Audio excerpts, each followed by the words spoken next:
Haleluya Tuhan Yesus. Bapa kami yang di dalam surga, Bapa yang kami sembah di dalam nama Tuhan Yesus Kristus. Kami bersyukur Tuhan buat kasih setia-Mu yang tidak pernah habis-habisnya bagi setiap kami. Kami bersyukur Tuhan boleh bawa setiap kami ke tempat ini untuk datang beribadah, bawa korban syukur kami kepada Tuhan. Pagi hari ini Tuhan Yesus, kami bawa seluruh hidup kami, segenap jiwa kami datang membawa pujian, penyembahan, dan doa kami kepada Tuhan. Kami percaya Tuhan Yesus, waktu kami menaikkan pujian dan penyembahan kami, Kau hadir di tengah-tengah kami pagi hari ini Tuhan, dan kuasa-Mu mengalir bagi setiap kami pribadi lepas pribadi. Kami mau seluruh ibadah kami pagi hari ini Tuhan Yesus, Roh Kudus Engkau yang memimpin, Kau menuntun ibadah kami pagi hari ini. Bekerja dan berkaryalah Engkau bagi gereja-Mu di tempat ini. Tuhan Yesus, kami berkata di atas segala pujian penyembahan kami. Terima kasih Tuhan Yesus, ibadah kami pagi hari ini kami persembahkan mulai hari ini dalam nama Tuhan Yesus Kristus. Mari bersama-sama kita percaya berkata amin. Bersama Tuhan saya ucapkan sekali lagi shalom bagi saya ucapkan selamat pagi, selamat beribadah buat kita pagi hari ini. Mari kita setiap kita membawa hidup kita, seluruh hidup kita kepada Tuhan. Kita datang memuji Allah kita, Allah yang ajaib, Allah yang mulia. Amin. Mari bersama-sama kita bangkit berdiri Bapak Ibu Saudara. Kita memuji Allah kita. Haleluya. Bersama-sama sambil berbangkit Allah, kita memuji Allah kita Bapak Ibu Saudara. Haleluya. Tuhan berikan yang ajaib. Tuhan Yesus Raja yang mulia. Haleluya.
sumber kemenanganku, layak berkuasa, meminta selamanya.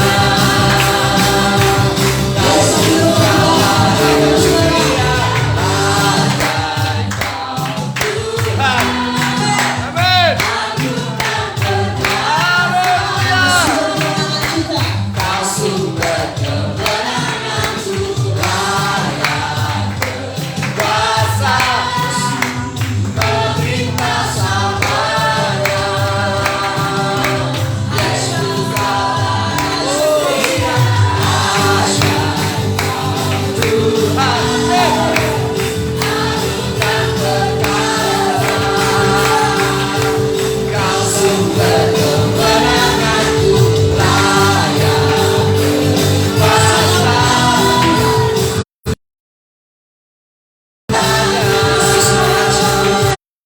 Yesus Kaulah Raja mulia.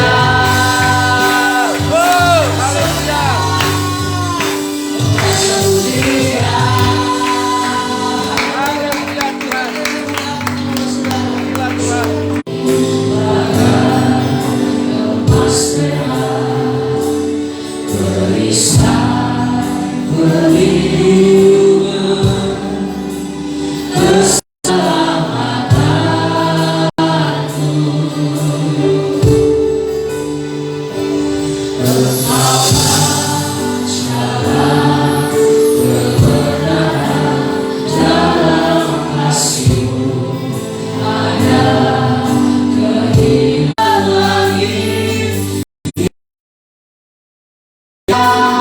Begitu luas kasih Tuhan.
kuasa yang mengalir dalam pujian setiap kita. Haleluya. Silakan duduk Bapak Ibu Saudara.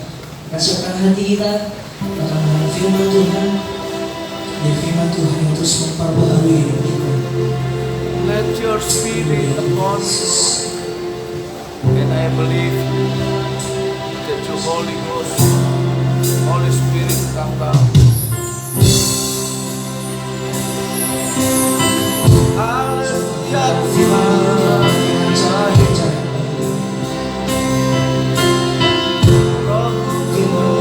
Pakai nadamu.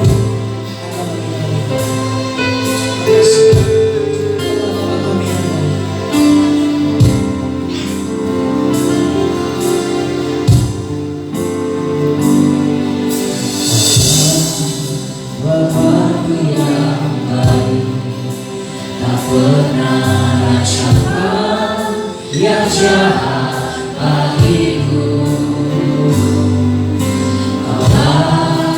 Bapakku yang setia, tak pernah biarku jalan sendiri. Bapakku yang baik, tak pernah siapa yang jahat bagiku. Kaulah Bapakku yang setia, tak pernah biarku jalan sendiri. Kasih-Mu bagai anggur yang turun, selalu berubah.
setia, Allah yang penuh dengan rahmat.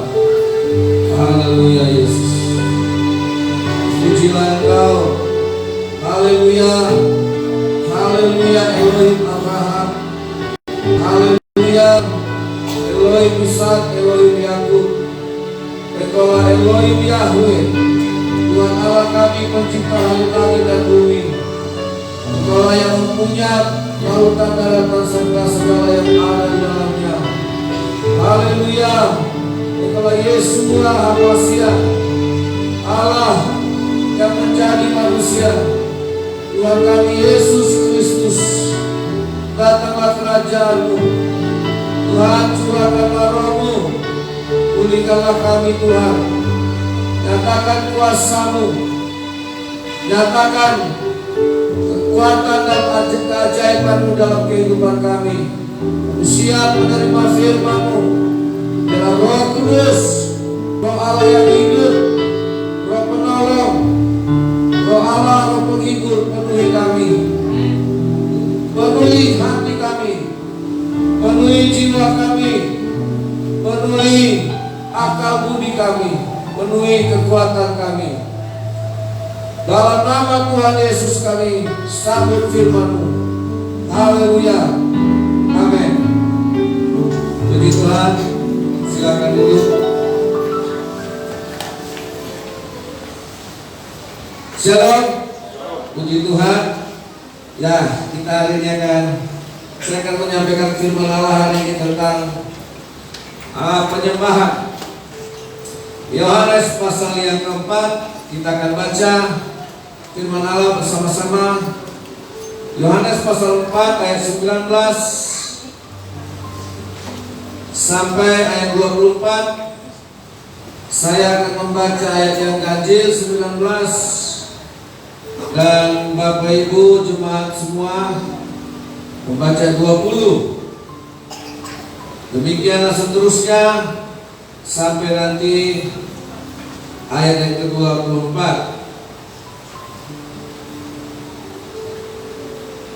Yohanes pasal 4 ayat 19. Kata perempuan itu kepadanya, Tuhan, nyata sekarang padaku bahwa engkau seorang nabi.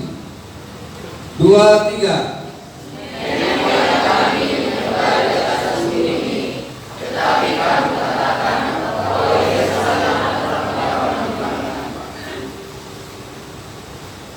Kata Yesus kepadanya, percayalah kepadaku hai perempuan, saatnya akan tiba bahwa kamu akan menyembah bukan di gunung ini dan bukan juga di Yerusalem.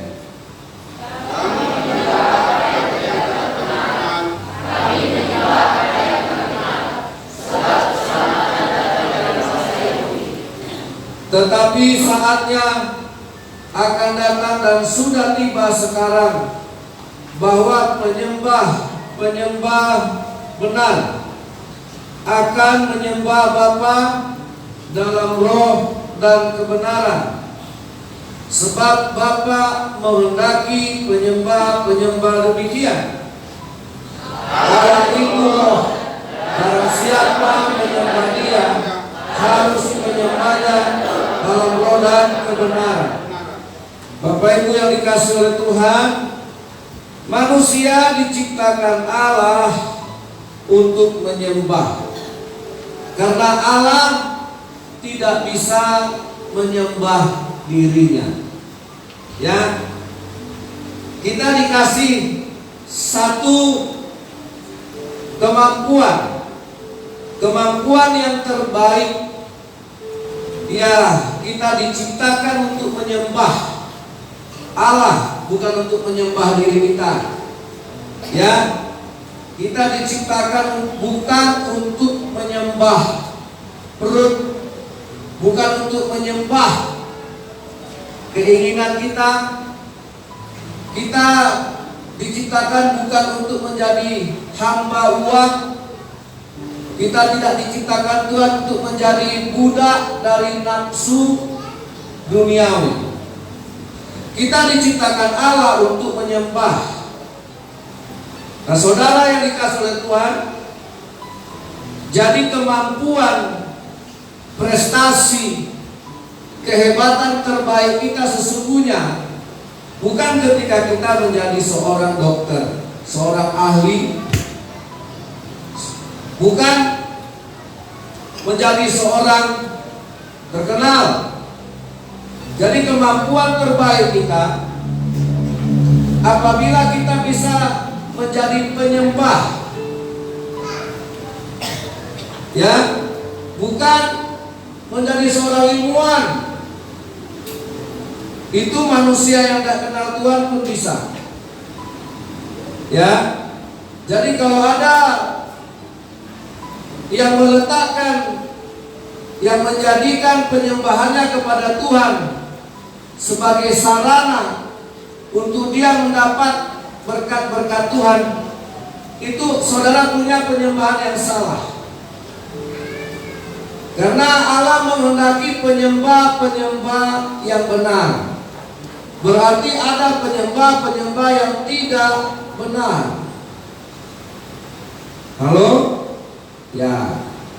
Jadi kita menyembah Tuhan bukan sebagai sarana untuk menjadikan penyembahan kita kepada Tuhan kita manfaatkan untuk mendapatkan fasilitas kekayaan dunia.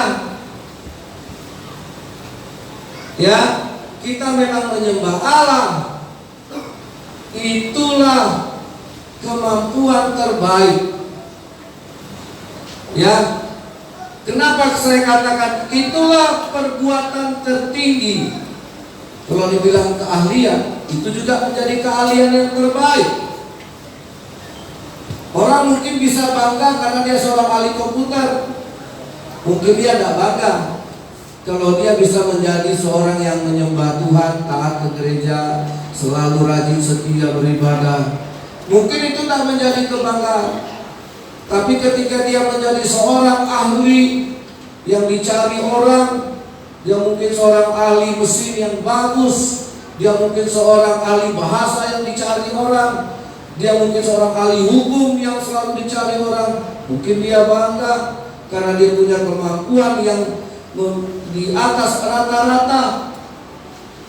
Tapi apakah saudara pernah merasa bahwa ketika kita menyembah Allah, itulah disinilah kita memberikan semua kemampuan terbaik. Karena kita menyembah Allah, itu karena kita mengasihi Dia. Kita menyembah Allah karena kita segenap hati kita mengasihi Dia, segenap jiwa kita mengasihi Dia, segenap kekuatan kita mengasihi Dia, segenap akal budi kita mengasihi Dia, dan tidak ada yang sisa. Dan yang kedua, saudara, menyembah Allah adalah satu perbuatan terbaik manusia kepada Tuhannya. Karena saudara sedang menggunakan roh saudara. Tetapi di dalam ayat 23, saatnya akan datang dan sudah tiba sekarang bahwa penyembah-penyembah benar akan menyembah Bapa dalam roh dan kebenaran. Oke? Nah, sekarang saudara bekerja pakai fasilitas. Kalau dia supir tentu yang dipakainya mobil. Iya kan? Kalau dia mengerjakan tugas mungkin yang dipakainya laptop, komputer. Berapa lama saudara bisa khusus sehingga bisa menggunakan komputer? Tidak lama. Berapa lama saudara khusus sehingga saudara bisa menggunakan mobil? Juga tidak lama. Berapa lama saudara, kalau saudara seorang pilot, tentu pekerjaan saudara menggunakan pesawat. Berapa lama saudara disekolahkan untuk bisa membawa sebuah pesawat? Nah, ketika kita menyembah Tuhan, dua hal yang kita pakai, ya, roh dan kebenaran. Nah, siapa manusia yang mampu menggunakan kedua hal ini? Siapa yang punya kemampuan, keahlian? Saudara bekerja belum tentu pakai kebenaran. Sorry, saya bukan menghakimi. Kebenaran mungkin nomor 10, mungkin tidak pakai. Sekalipun saudara ahli, sekalipun dia dokter ahli, dokter kandungan, dokter bedah, belum tentu dia bekerja pakai kebenaran. Percaya nggak? Sekalipun dia seorang gubernur, menguasai satu provinsi, berani jamin dia bisa bekerja memakai kebenaran? Bukan sebagian kebenaran, sepenuh kebenaran. Nah, saudara, di penyembahan inilah, di sinilah, di rumah Tuhan inilah, saudara tidak sama ketika saudara di kantor, saudara tidak sama ketika saudara di pasar. Apakah saudara juga berdagang pakai hati, pakai roh, dan pakai kebenaran? Saudara yang tahu. Nah, sampai kita di hadapan Tuhan, Sampai kita di rumah Tuhan hari ini, jangan samakan. Ketika saudara bekerja, bisa melawan atasan, bisa membohongi teman, bisa membohongi atasan. Karena ketika kita menyembah, dua hal yang kita pakai, dan itu tidak bisa kita pungkiri. Pertama kebenaran, yang kedua roh. Karena dua-dua ini berasal dari Tuhan. Tuhan itulah kebenaran. Akulah jalan, kebenaran, dan hidup, kata Tuhan Yesus. Dan tidak ada satu orang pun yang sampai kepada Bapa kalau tidak melalui aku. Roh kita itu berasal dari Allah, dan Dia dikaruniakan kepada kita. Jadi ketika kita menyembah ini, bukan sekedar kita nyanyi lagu per lagu, bukan sekedar kekristenan, bukan ritual, bukan karena kita sudah ke gereja, orang nyanyi kita ikut nyanyi, berdoa kita ikut berdoa, baca Alkitab kita ikut baca Alkitab. Tetapi roh, dikatakan dalam Yesaya pasal 29 ayat yang ke-12 ayat 13. Ya, kita baca Yesaya pasal 29 ayat yang ke-13. 1, 2, 3. Dan Tuhan telah berfirman, oleh karena bangsa ini datang mendekat dengan mulutnya dan memuliakan aku dengan bibirnya, padahal hatinya jauh daripadaku, dan ibadahnya kepadaku hanyalah perintah manusia yang. Saudara, kita bukan kayak agama lain, ikuti ritual, ikuti aturan, jam sekian mesti pakai air wudhu, mesti jamnya harus tepat. Saudara, ibadahnya diatur. Tapi walaupun saudara mungkin tadi lagunya nggak hafal, ya, tetapi kalau hati saudara, roh, dan saudara datang ke sini karena hancur hati, karena memang rindu bertemu dengan Tuhan, saudara diterima Tuhan. Bahkan saya dulu pernah punya kesaksian, orang nyanyi salah saja terjadi mujizat. Ya, orang nyanyi salah, bulirnya, bulirnya, bulirnya sungguh heran, bulirnya, bulirnya membawa kesembuhan. Asal percaya saja semua sakit hilanglah, oleh bulir Yesus tertolong. Sembuh sudah. Padahal jadinya salah. Yang benar apa? Bilurnya, bilurnya. Ya, secara literasi bisa salah. Tapi ketika hatinya tidak menjauh dari Allah,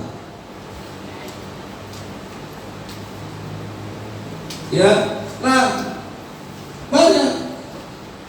Haleluya, Tuhan ini masuk doa kesembuhan.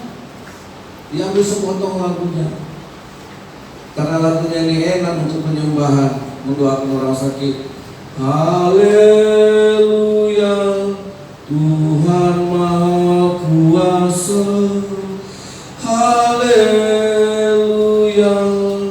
Tuhan Maha Kuasa. Oh, mengalir, haleluya. Nah, begitu mau dilanjutkan, sembuh juga, walaupun ada kingkongnya. Ya, kita bukan menjalankan perintah yang lagu tadi yang ciptakan manusia. Halo? Ya. Dan kekristenan juga bukan berarti kita sudah duduk di gereja, ikuti semua aturan, ikuti semua perintah WL, ikuti udah selesai, tapi hatimu jauh. Jadi penyembahan adalah di mana kita sedang menggunakan dua komponen terbaik yang ada dalam diri kita, yang Tuhan karuniakan, pertama roh dan kebenaran. Tidak bisa ditawar. Allah, karena Allah yang kita sembah, Dia punya kehendak, Allah punya protap. Kalau kalian mau menyembah saya, sembahlah dalam roh. Kalau tidak dengan itu, begitu dia masuk ke dalam juk, langsung dia hilang dari pandangan. Dia ketemu habitatnya. Saudara, seperti ikan ayam, begitu masuk ke dalam pujian, roh kita itu seperti mendapatkan kebutuhannya, seperti ikan yang sudah lempar ke sungai kembali, langsung dia hidup lagi. Ya, nah saudara, kita lihat contoh. Jadi Allah tidak menghendaki persembahan yang tidak sesuai dengan kemauannya. Ya, Kejadian pasal 4 ini agak kolot sedikit ya. Cerita lama ini, Kejadian pasal 4 tentang persembahan siapa? Kain dan persembahan Habel. Ya. Ayat 1. Saya mulai ayat 1. Kemudian manusia itu bersetubuh dengan Hawa, istrinya, dan mengandunglah perempuan itu, lalu melahirkan Kain. Maka kata perempuan itu, aku telah mendapatkan seorang anak laki-laki dengan pertolongan Tuhan. Ayat 2, silakan jemaat, 2, 3.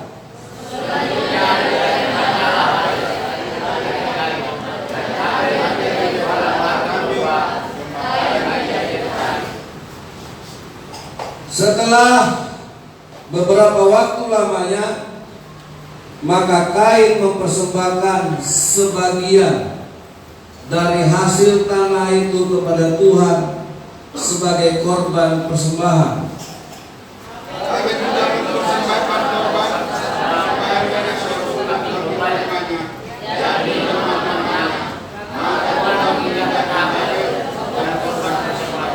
Ayat 5, sama-sama, 2, 3. Tetapi Kain dan korban persembahannya tidak diindahkannya. Lalu hati Kain menjadi sangat panas dan mukanya muram. Saudara, Allah kita bukan Allah murahan ya. Bukan kita yang memilih Tuhan, Tuhan yang memilih kita. Jadi untuk urusan menyembah Allah bukan suka-suka kita. Yang penting sudah datang, yang penting sudah menyebut nama Tuhan.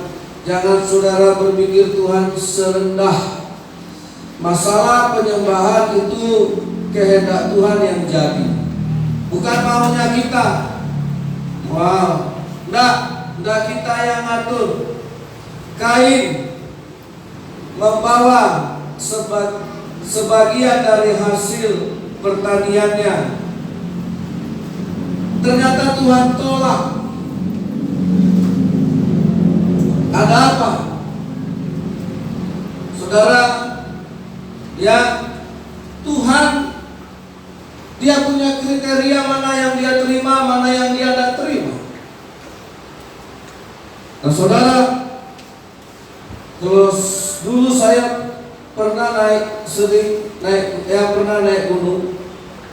Kalau di satu suro, di tempat-tempat gunung, pohon-pohon besar ya, seperti saudara yang kemarin di Gunung Semeru itu ya, ketika meletus banyak orang meletakkan apa?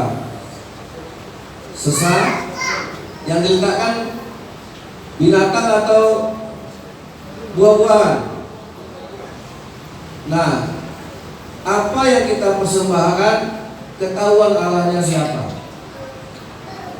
Kalau sudah pernah melihat orang melarungkan sesajen yang isinya ada ada padi, ke laut selatan Yogyakarta, satu perahu itu penuh dengan hasil pertanian, hasil kebun. Untuk siapa itu diberikan? Penguasa Ratu Pantai. Jadi dari bentuk persembahannya saudara sudah tahu kepada siapa ini diberikan. Halo? Nah, ketika Kain dia memberikan hasil pertaniannya, mungkin pisang, mungkin nangka, siapa kepada Allah mana yang dia berikan itu? Nah saudara, ya mungkin saudara pernah ke kuburan-kuburan, apalagi dulu di SD 07 itu, sama di rumah sakit Ibnu Sina Bangkinang yang rumah sakit Puskesmas Bangkinang sekarang, itu dulu kuburan Cina, besar-besar kuburannya saudara. SD 07 ini ada 3 atau 4 tempat kami main. Ya, pada hari-hari tertentu entah dari mana datang orang-orang Cina ini, ya, meletakkan buah-buahan, ya habis tak kami makan. Saya dengan anak-anak kampung dalam itu, nah, sebelum dibangun SD 007, lama sekali. Saya waktu itu belum sekolah, ya, itu tempat kami main sembunyi-sembunyi. Ya satu hari kami lihat, banyak buah-buahan, habis. Nah, jadi ketika Habel memberikan persembahan itu, siapa Allahnya? Allah mana yang mau dia paksa untuk menerima itu? Nah, saudara yang dikasih oleh Tuhan, ya. Nah, kalau saya melihat dulu ada kebiasaan di Bali itu dibikin kayak menara itu kan, kayak pohon Natal gitu, segitiga, semua dipasanglah buah-buahan di situ semua, diarak lah itu kan. Habis itu orang mempersembahkannya, setelah dipersembahkan barulah rebutan memakan.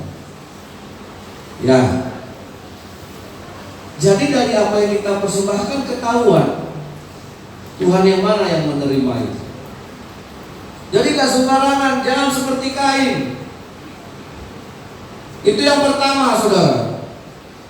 Ya, itu makanya Allah mana yang mau? Ternyata yang begitu Allah tidak mau.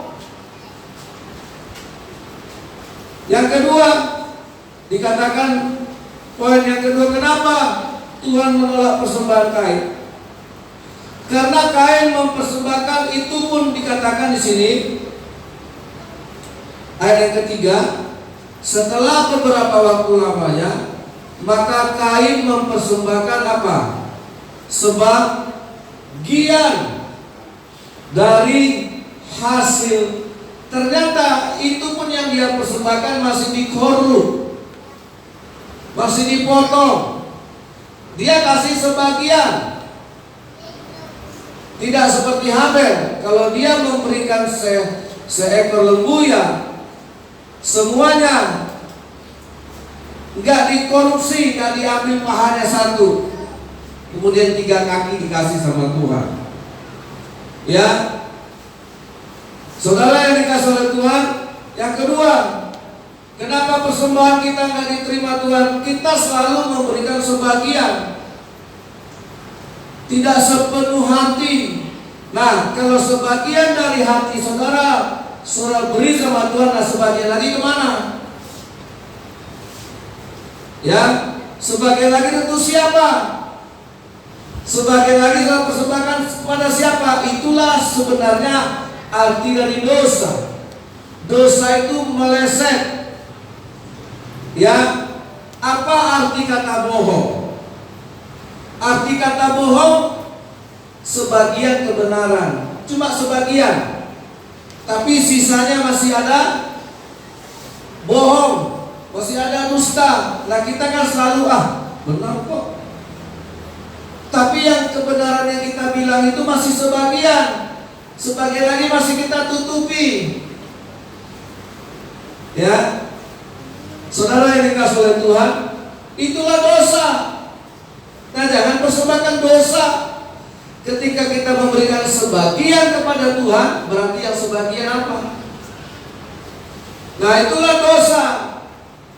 Saudara lihat dalam Kisah Para Rasul pasal yang kelima. Kisah Para Rasul pasal yang kelima, ayat dari ayat 1 lah saya baca. Kisah Rasul pasal 5 ayat 1. Ada seorang lain yang bernama Ananias. Ia beserta istrinya Safira menjual sebidang tanah.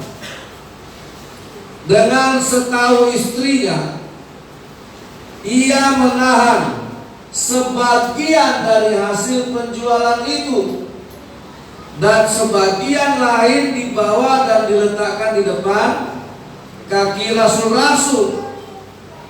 Tetapi Petrus berkata, Ananias, mengapa hatimu dikuasai iblis, sehingga engkau mendustai Roh Kudus dan menahan sebagian dari hasil penjualan tanah? Saudara, ini maaf ya, menyembah Tuhan kayak gini bisa saja kita sedang mendustai Tuhan. Halo, ini serius. Karena kita tadi ingat, kita menyembah Tuhan dua hal yang kita pakai, roh dan kebenaran. Ini yang kita bicarakan tentang kebenaran. Apakah jiwa saudara, roh saudara masih nyaman gak ketika disinggung tentang kebenaran? Halo? Jangan saudara pikir, pendeta ini sengaja menyindir, menyuntik, menyinggung. Silakan, jangan beribadah lagi, karena percuma engkau masih membawa sebagian. Kalau tidak sepenuh hati, Tuhan memang tidak mau, saudara. Saya bisa saudara bohongi seolah-olah saudara beribadah sepenuh hati, karena saya bukan makhluk roh. Tapi jangan Tuhan kita dustai. Ya, ternyata ketika menyembah Tuhan pun masih sebagian yang kita bawa. Apalagi pikiran saudara masih di rumah, apalagi pikiran saudara masih di tempat lain, apalagi hati saudara masih marah, masih nggak tahu lagi. Ya, nah ini serius, supaya nanti saya kasih tahu, supaya ibadah ini benar-benar menjadi berkat yang benar-benar tercurah dalam hidup kita.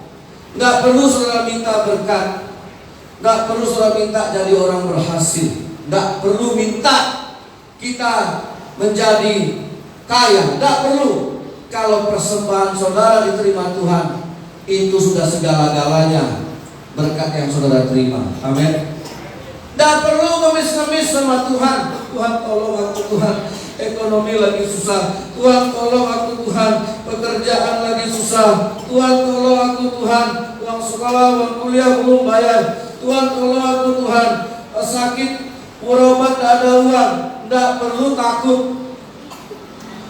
Kalau persembahan kita diterima Tuhan, saudara akan menerima berkat balasan yang luar biasa. Amin. Nah, Rasul Paulus berkata, Rasul Petrus berkata kepada Ananias, lihat, Ananias ini bukan penjahat, Ananias ini bukan pemungut cukai, Ananias ini orang yang bertumbuh, yang bertobat pada zaman gereja mula-mula. Jemaat-jemaat yang berkumpul waktu itu jemaat-jemaat yang setia. Tapi begitu dia melihat uang ini banyak, maka hatinya pun dikuasai iblis. Ya, bukan iblis yang dari kuburan. Kalau iblis yang dari kuburan, nggak susah mengusirnya. Tapi iblis yang dari uang, iblis yang datang dari setan, dari iblis yang berasal dari uang, mendustai. Makanya saudara, jangan kita mendustai Tuhan kalau kita beribadah. Halo, berikanlah sepenuh hati. Nah, inilah yang terjadi dengan Kain. Kain membawa sebagian lain kemana dibawanya? Ya, sebagian lain untuk siapa? Sebagian lain yang menguasai siapa? Gereja. Kita maaf, ini sekali lagi saya minta maaf. Kita dijebak oleh liturgi gereja dari kesukuan kita awalnya. Kita hanya diajar ikuti liturgi, ikuti aturan gereja. Ya, udah. Nanti kalau ada kata-kata ikuti, ampuni dosaku, ampuni dosaku. Seperti responsoria, terus kita pulang, udah ya, ampunilah dosaku. Ingat, sekarang kita beribadah bukan menjalankan perintah manusia yang dihafalkan, tapi ketika kita menyanyi, Tuhan sedang melihat hati kita. Amin. Ya. Nah, saudara yang dikasih oleh Tuhan, itu makanya persembahan Kain ditolak Tuhan. Halo. Nah, datanglah Habel. Habel nggak mau meniru kakaknya. Habel datang membawa ternak yang terbaik. Dia bawa yang hidup, yang bernyawa. Saudara, tidak sebagian, seutuhnya dia bawa kepada Tuhan. Dan persembahan Kain, persembahan Habel diterima Tuhan. Kain pun iri. Karena apa? Karena ketika persembahan Habel diterima Tuhan, Habel diberkati Tuhan. Ini adikku lebih kaya daripadaku. Ini adikku lebih berhasil daripadaku. Ini adikku apa saja yang dikerjakannya diberkati Tuhan. Keluarlah iri hati. Dia bunuh adiknya karena persembahan adiknya diterima Tuhan. Saudara yang dikasih oleh Tuhan, nampak kok dalam kehidupan kita, ya, mana persembahan yang diterima Tuhan, mana yang tidak. Itu makanya saudara yang dikatakan pembunuhan pertama sekali terjadi adalah di rumah Tuhan. Kenapa Kain bisa membunuh adiknya? Inilah orang yang dikuasai hatinya oleh iblis.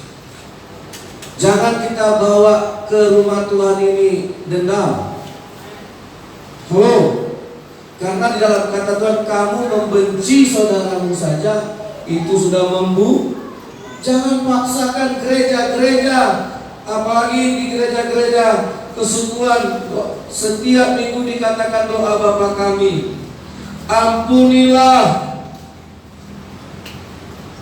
kesalahan kami seperti kami mengampuni orang yang bersalah pada kami. Saya katakan, dia berdusta atau tidak? Nah, itu yang mau dibawa kepada Tuhan. Berarti hatinya tidak dikuasai Tuhan. Hatinya dikuasai siapa? Iblis. Saya punya saudara, famili anak tulang saya, melayani di gereja, aktif. Semua status-status Facebooknya, kata-kata firman Tuhan keluar. Bagus.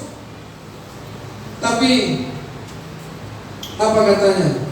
Kalau bapakku minta nomor HP-ku jangan kasih, karena bapaknya tulang saya. Aku udah kubur batang pisang mengganti bapak. Tiap minggu ke gereja. Nah, jangan kita bawa dusta yang seperti ini kepada Tuhan. Halo? Halo? Bertobat. Karena apa? Ketika kita menyembah Allah, ini bukan main-main. Kita sedang menggunakan roh kita dan kebenaran, tidak ada yang lain. Amin. Patokannya kebenaran, di luar kebenaran dusta. 10 kebenaran, 10% kebenaran dalam perkataan kita, tapi ada 90% kebenaran yang kita ucapkan, 10% ada dusta. Itu tetap namanya dusta, karena dusta adalah sebagian kebenaran. Ya, jadi kita nggak usah cari-cari alasan, mencari-cari pembenaran diri. Nah, saudara, nah itu makanya Habel persembahannya diterima Tuhan dan kehidupannya diberkati Tuhan. Saudara yang dikasih oleh Tuhan, ya lihat ketika Obed-Edom diberkati Tuhan, ini kalau penyembahan kita diterima Tuhan itu memang luar biasa. 2 Samuel, ya, bagi yang mau mencatat ayat-ayat ini silakan. 2 Samuel pasal 6.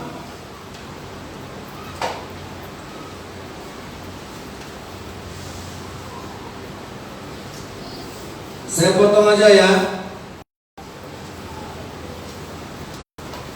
Ayat 9. 2 Samuel pasal 6 ayat 9.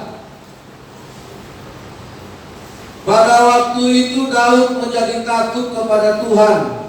Lalu katanya, bagaimana tabut Tuhan itu dapat sampai kepadaku? Sama 2, 3. 3 bulan lamanya tabut Tuhan itu tinggal di rumah Obed-Edom, orang Gad itu, dan Tuhan memberkati Obed-Edom dan seisi rumahnya. Terus diberitahukanlah kepada Raja Daud, Tuhan memberkati seisi rumah Obed-Edom dan segala yang ada padanya oleh karena tabut Allah itu. Lalu Daud pergi mengangkut tabut Allah itu dari rumah Obed-Edom ke kota Daud dengan sukacita. Padahal dititipkan 3 bulan, hadirat Tuhan memberkati Obed-Edom. Dan ketika disampaikan kepada Daud, Obed-Edom sekarang diberkati Tuhan luar biasa gara-gara kau titipkan tabut Allah, hadirat Allah. Disitulah Obed-Edom ini melayani Tuhan. Ketika dia dititipin, makanya saudara jangan tolak kalau rumah saudara dijadikan tempat ibadah. Halo? Saya bukan maksa, tapi ini firman Allah. Obed-Edom, padahal waktu tabut itu dititipkan, karena Daud takut. Kenapa dia takut? Karena Uza dan Ahyo yang sedang menggotong, membawa tabut Allah ini di atas pedati, yang rencananya kan tabut Allah ini mau dibawa ke kota Daud. Tapi di tengah jalan, tabut Allah yang ditaruh di atas pedati yang dikendarai oleh lembu, oleh Uza dan Ahyo, di tengah jalan tergelincirlah si lembu. Lembu tergelincir, tabut ini pun mau jatuh. Datang Uza dan Ahyo, dia pegang tabut Allah ini, dan di situ Tuhan marah karena mereka menghampiri Tuhan dengan cara yang Tuhan tidak kehendaki. Alkitab mengatakan karena keteledoran, matilah Uza dan Ahyo. Takutlah Daud, tidak sembarangan rupanya untuk mengangkut tabut Allah ini. Jangan-jangan aku pun bisa mati. Itulah pikiran Daud. Nggak berani dia melanjutkan perjalanan ini. Dititipkan di rumah Obed-Edom. Obed-Edom ini bukan orang Israel, orang Gad. Seharusnya Obed-Edom ini juga takut, mati pula aku nanti seperti Uza dan Ahyo. Ya kan? Karena tabut Allah ini dititipkan ke rumah Obed-Edom karena Tuhan membunuh Uza dan Ahyo karena mereka memegang tabut Allah dengan cara yang tidak berkenan. Seharusnya Obed-Edom punya alasan, janganlah di rumahku, nanti mati pula kami. Itu aja anak imam 2 orang mati. Tapi Obed-Edom mengambil kesempatan itu, diterimanya, ditaruhnya di rumahnya, dimanfaatkannya 3 bulan. Disitulah dia bersukacita dan keluarganya menerima hadirat Tuhan. Menerima tabut Allah itu lambang kehadiran Tuhan pada zaman itu, yang di dalamnya ada tongkat Harun yang bertunas, ada 2 loh batu, ada roti, mana. Itulah yang tersimpan di dalam tabut Allah ini. Nah, makanya saya bilang, tidak perlu kita minta-minta. Kalau memang penyembahan kita diterima Tuhan, Tuhan memberkati kita. Amin. Ya, nggak perlu nangis, Tuhan tolonglah Tuhan, tolonglah Tuhan, aku udah serius nih. Air mataku udah seember ini Tuhan. Gak perlu. Ya, jadi saudara bertobatlah. Kalau kita menyembah Tuhan, kita anggap itu perkara paling sepele. Terus kalau kita ikut pelatihan apa, pendidikan apa, kita anggap itu lebih hebat daripada kita menyembah Tuhan. Ya, kalau kita dipanggil acara sama pejabat, jangan saudara anggap itu jauh lebih hebat daripada menyembah Tuhan. Halo? Oh, nggak bisa Pak Pendeta, aku lagi diundang bupati nih. Itu tak jauh lebih hebat. Anda diundang bupati yang akan tim suksesnya. Ya, saudara terus foto dengan gubernur. Nah, itu tak jauh lebih hebat. Dan saudara yang dikasih oleh Tuhan, ketika kita bertemu dengan Tuhan hari ini, itu jauh lebih hebat. Amin. Jadi jangan bengong di gereja, jangan ngelamun. Ya, menyembah Tuhan bukan murahan.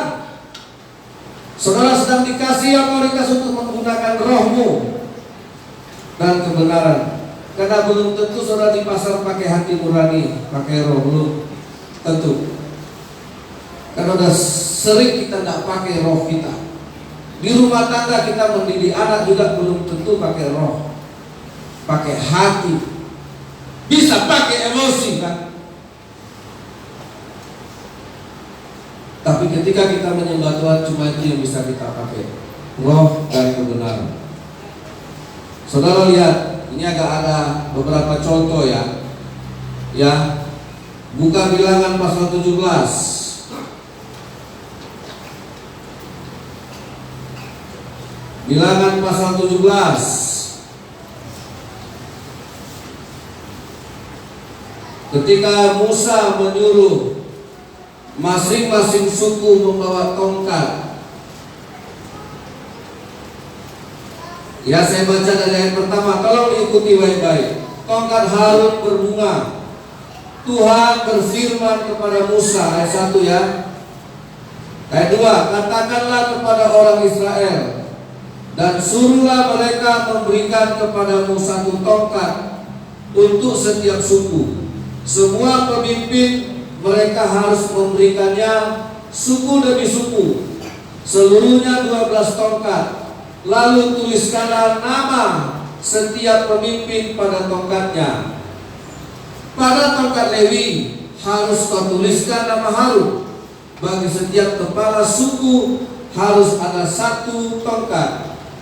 Kemudian haruslah kau letakkan semuanya itu atau tongkat itu di dalam kemah pertemuan di hadapan tabut Allah, tabut hukum, tempat aku biasa bertemu dengan kamu, di tempat peribadatan, di tempat pertemuan dengan Tuhan, di ruang maha suci. Ayat 5, dan orang yang kupilih, tongkat itulah akan bertunas. Demikianlah aku hendak meredakan sungut-sungut. Nah, ini berlawanan ya. Jangan biasa bersungut-sungut, itu bukan perkara sepele. Ternyata sungut-sungut itu bentuk dari hati yang sudah mati. Ya, nanti lain waktu saya bahas ini. Ya, dan orang yang kupilih, orang itulah akan bertunas. Demikianlah aku hendak meredakan sungut-sungut yang diucapkan mereka kepada kamu, sehingga tidak usah kudengar lagi. Ayat 6. Setelah Musa berbicara kepada orang Israel, maka semua pemimpin mereka memberikan kepadanya satu tongkat dari setiap pemimpin menurut suku-suku mereka, 12 tongkat, dan tongkat Harun ada di antara tongkat-tongkat itu. Musa meletakkan tongkat-tongkat itu di hadapan Tuhan dalam kemah hukum Allah. Ayat 8, saya minta jemaat. Ayat 8 semuanya ya, 2, 3. Ketika dalam hukum, maka tatkala tongkat Harun dari keturunan Eli telah bertunas dan mengeluarkan kuntum, mengembangkan bunga dan berbuahkan. Jadi saudara, tongkat itu diletakkan di hadapan tabut. Maksudnya di tabut hadirat Tuhan diletakkanlah, disusun. Setiap tongkat ditulis nama. Ini di ruang maha suci, di ruang pertemuan imam dengan Tuhan, di ruang penyembahan lah gitu. Ditaruh. Besoknya dilihat oleh Musa, dari 12 tongkat cuma satu yang bertunas. Tongkat siapa? Tongkat Harun. Artinya tongkat itu hidup. Artinya tongkat itu hidup. Nah, dengan tongkat yang tidak hidup, yang tidak bertunas bagaimana? Ayat 9. Coba ayat 9. Ayo kita baca 2, 3. Kemudian Musa membawa semua tongkat itu keluar dari hadapan Tuhan kepada seluruh orang Israel. Mereka melihatnya lalu mengambil tongkatnya masing-masing. Saudara, saya mau tanya, apakah rohmu hiduplah hari ini datang kepada Tuhan? Ya. Nah, jawab sendiri di hati. Tongkat-tongkat tadi dari 12 tongkat cuma satu yang hidup. Yang tongkat yang hidup tadi tetap tinggal di hadirat Tuhan dia. Dia gak mau main-main, tetap di situ. Yang 11 datang Musa, nih bawa lagi tongkat kalian, pulang. Gak ada yang hidup tongkatnya. Sama dengan kontak ini saudara, ketika dicabut mati, ketika dikontak hidup, nyambung dia. Makanya kita menyembah Allah itu dalam roh dan kebenaran, supaya ketemu dengan Tuhan, hidup dia. Amin. Nah mati, apalagi ngantuk, apalagi bosan, udah di rumah aja lah. Ya, karena ibadah ini berharga. Dulu tumbuhlah 2 pohon meranti di situ. Saya bingung, kok bisa tumbuh pohon meranti? Karena saya masih anak-anak, masih SMP, belum terlalu ngerti gitu. Terus mama saya bilang, kok bisa lah ya Mak? Padahal pohon meranti itu kan pohon hutan gitu kan. Tumbuh 2 pohon. Ternyata apa? Itu dari pagar. Dulu kan pagar gereja ini kan dibikin, orang tua saya pakai meranti, kayu meranti zaman-zaman dulu. Tancap jadi pagar, tumbuh jadi pohon. Yang lain enggak. Ada 2 yang tumbuh. Makanya ada pohon meranti dulu di depan itu. Dan kita tebang dari pagar kayu yang sudah dikikis, ditancapkan, dari pagar itu pun hidup karena ketemu tanah. Amin. Tidak ada kita yang tidak hidup. Kalau ketemu hadirat Tuhan harusnya hidup. Amin. Kalau ketemu hadirat Allah, jangan takut susah, oh miskin, oh rugi. Jangan takut. Kalau rohmu ketemu roh Tuhan, pasti terjadi kehidupan.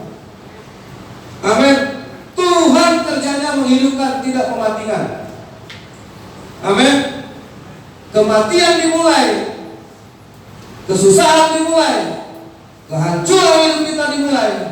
Walaupun saudara minta 10 juta orang berdoa sama saudara, tidak akan terjadi apa-apa kalau rohmu tidak hidup ketika ketemu hadirat Tuhan. Tidak perlu orang doakan. Saya setuju dengan pendapat Ibu Dewi Basir. Tidak perlu titip-titip doa, tidak perlu minta-minta doa. Kalau hatimu, ya, kalau kontak kayak gini dengan Tuhan, terpisah, mati dia, terhubung, hidup dia. Karena roh kita berasal dari Allah. Kita menyembah untuk menghubungkan roh kita dengan roh Tuhan. Amin. Amin. Bukan untuk menghubungkan permintaan kita dengan supaya dikabulkan Tuhan. Bukan itu ibadah. Saya ulangi, ibadah bukan menghubungkan keinginanku supaya dikabulkan Tuhan. Ibadah bukan untuk menaikkan kemauanku supaya dikabulkan Tuhan. Itu bukan ibadah. Halo, nantilah ke gereja, di gereja lah aku berdoa supaya enggak, ibadah yang sesungguhnya adalah menghubungkan rohmu kepada Tuhan. Hiduplah dia, karena roh itu menghidupkan. Amin. Nah, ketika kita roh itu hidup, hiduplah dia semuanya. Seperti pohon meranti yang tumbuh. Ketika ditancapkan ke tanah, tumbuh dia jadi pohon. Hidup, berdaun seperti pohon lain, tidak ada kekurangan. Sebenarnya jangan sesali. Bukan masalah nasib yang buruk. Tidak ada nasib kita yang buruk. Yang terburuk bagi kita ketika roh kita ini tidak ketemu dengan Tuhannya. Itu. Kalau kita mau beribadah, pastikanlah jiwamu hidup, rohmu menyala-nyala, dan tongkat itu bertunas dia. Yang tadinya benda mati bisa hidup. Karena itu memang pekerjaan Tuhan, menghidupkan, tidak mematikan. Amin. Orang yang datang dengan air mata, pulanglah dengan sorak-sorai. Orang yang datang dengan menabur sambil mencucurkan air mata, pulang dengan menari-nari. Itu bicara tentang roh. Makanya ketika kita menyembah, sembahlah dia dalam roh dan kebenaran. Tuhan memberkati. Kita nyanyikan pujian, Ku bawa kepadamu. Nyanyikan pujian ini ya. Haleluya. Jangan pernah bawa sebagian. Karena kalau sudah hanya bawa sebagian, yang sebagian lagi pasti itu bukan untuk Tuhan. Tuhan mau sepenuhnya. Bawa kepadamu Tuhan persembahanku ini. Haleluya. Mari kita nyanyikan dengan hati kita. Haleluya Yesus. Bawa kepadamu, oh Tuhan, persembahanku ini. Ku ingin Engkau menerima berkat syukurku melalui pujian,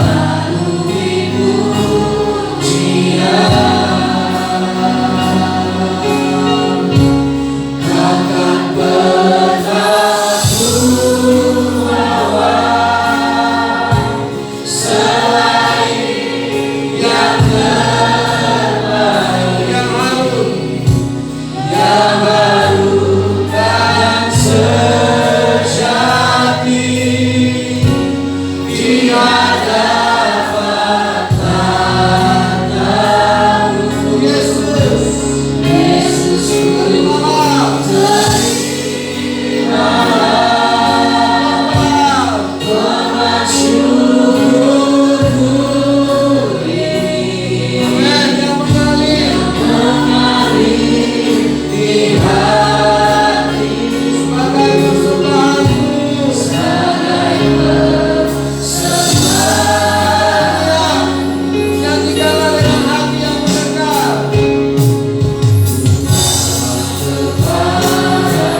Itulah keahlian terhebat yang menyenangkan hati Tuhan. Jangan permainkan penyembahan. Penyembahan kepada Tuhan itulah yang terhebat seorang anak manusia. Haleluya. Engkau tidak bisa mempersembahkan doktermu kepada Tuhan. Engkau tidak bisa mempersembahkan pangkatmu. Engkau tidak bisa mempersembahkan jabatanmu. Karena Tuhan tidak menghendaki penyembah itu. Yang Tuhan kehendaki, sembahlah Tuhan Allahmu dalam roh dan kebenaran. Itulah persembahan yang dikehendaki Tuhan. Jadilah penyembah yang benar. Haleluya. Tuhan Yesus menolong kita. Tuhan Yesus memampukan kita. Tuhan Yesus memberkati kita. Amin. Tuhan, kita akan mendengar